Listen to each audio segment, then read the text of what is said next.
Right now, powerful winds are pushing dangerous fires in Southern California. These are live, absolutely terrifying images out of LA, where the homes that you can see are actively burning right now. Cars have been abandoned on the side of the road. Tens of thousands of people now racing to evacuate, and this is what they are leaving behind. And the winds just whipping. Right now, around 800 personnel are fighting that one fire, which is 0% contained, and it is expected to grow with extreme winds expected. ABC's Andrew Dimber brings us the latest on those firefighting efforts.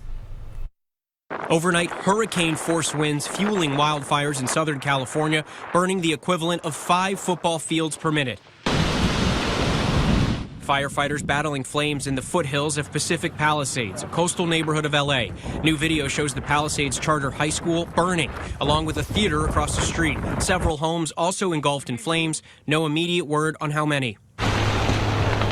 30,000 under mandatory evacuation orders.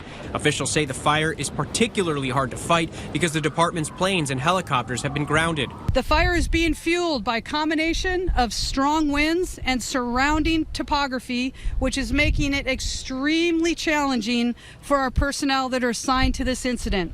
On Sunset Boulevard, drivers were forced to abandon their cars after getting stuck in traffic trying to evacuate the fire zone. When we got in the car to go, and then all the cars were abandoned, so I had nowhere to go, so I just had to get out of my car and start walking. The smoke is so bad. The fire department bulldozer had to push dozens of the abandoned vehicles out of the way. This is Sunset Boulevard, right in the heart of Pacific Palisades, and all of these cars, including us at one point, were stuck in this gridlock. And in order for firefighters to actually get to the fires, they had to carve a path. And so a bulldozer literally shoved all of these cars to the side. You can see the bumpers ripped off, the scratches along the vehicles here.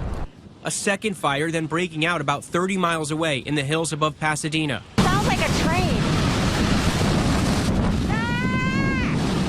Fueled by 80-mile-per-hour wind gusts, that fire burning hundreds of acres less than 1 hour after it started. The winds were expected to produce gusts possibly topping 100 miles per hour in the mountains and foothills, including in areas that have not seen substantial rain since last spring. The windstorm, the worst in more than a decade. Andrew Dimber, ABC News, New York.